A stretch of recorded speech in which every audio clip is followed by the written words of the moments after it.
I wish to recognize the presence of His Excellency, Dr. Liverpool, and his wife. We had a nice joke among ourselves while in Barbados just a few weeks ago, which I can't share now until next year. I recognize the presence of Mrs. Judith Festina, who is the Freedom Party big gun. I also recognize all the ministers of government and party faithful. I thank you for being here. Some time ago there was a mass for the deceased Dame, and few people around, and this looks like a rather decent crowd for a change. A mass is celebrated for both the living and the dead, and so while we celebrate in thanksgiving for the intentions of some parishioners, we also want to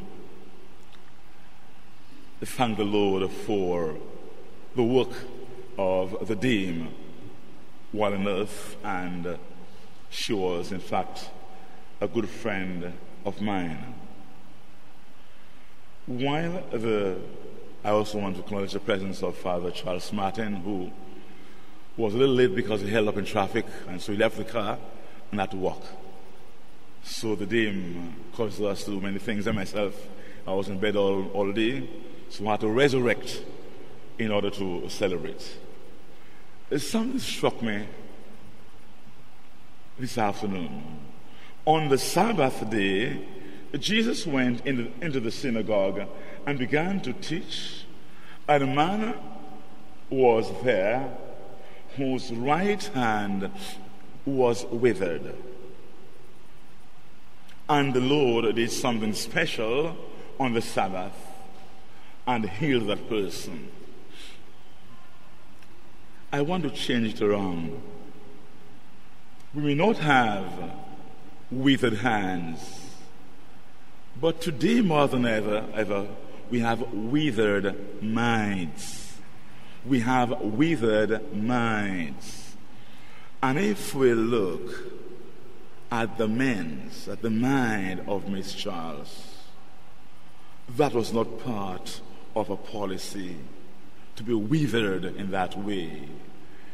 In the many conversations that we had during life on earth, she always told me of the pain she experienced, things she'd like to do and cannot succeed.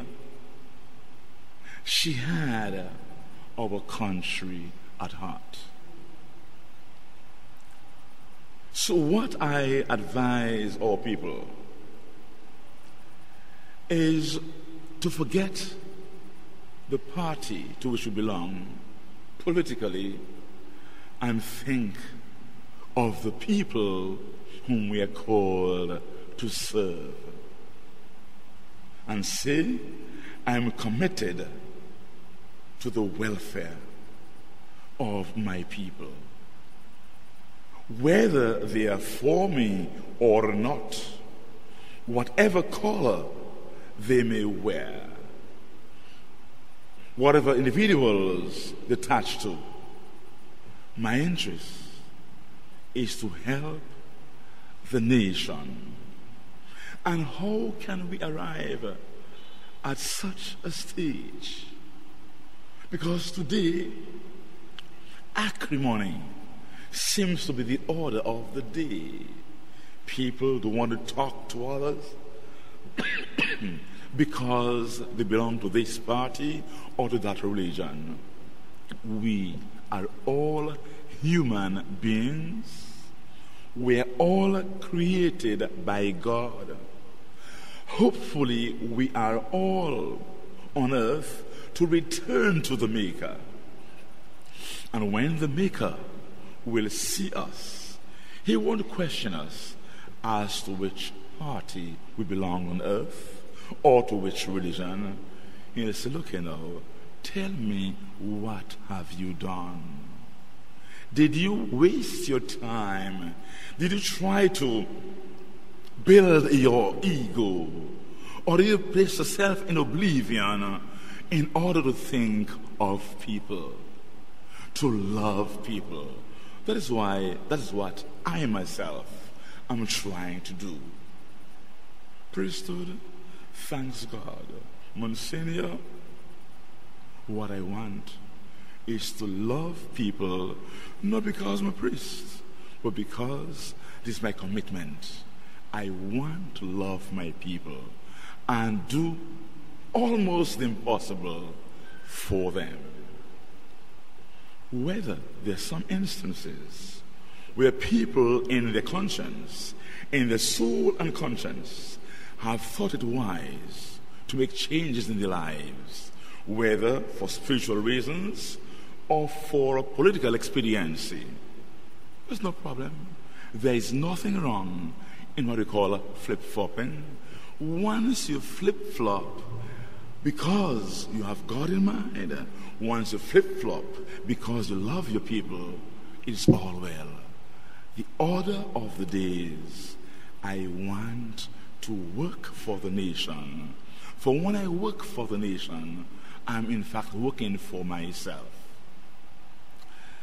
I would also like our political leaders, we're talking about Ms. Charles was a great political leader, to emulate the Dame, to emulate her. It's not very easy. It's not very easy. But it is also possible. This is a person who made time for God, who made time for the church. In fact, I have in my possession a letter she wrote to me while in Rome. She was worried about a hurricane striking our nation. She wrote to me. So, my Father, I prayed, I didn't mind anything happening to me, but not to my nation. And guess what? She broke her leg. That is because the Dame loved her country, and she had no intention of amassing wealth. She had no intention of self-aggrandizement. Nobody hates being popular, but she was focused. Therefore, all the political leaders, those of you who want to enter the realm of politics, if you want to succeed, does that mean going up to the polls and winning, You will win. Once you shall have begun to enhance your life of prayer, and come what may, a loss or a gain, may God be praised. Whether you choose me or not, I will still love you because I care for you. It's left to you and me, to you and us, to examine ourselves as to how withered our minds are, how warped our minds are, and through prayer ask the Lord to heal us. It does not mean allowing it to take place on a Sabbath. In those days, the Sabbath was important.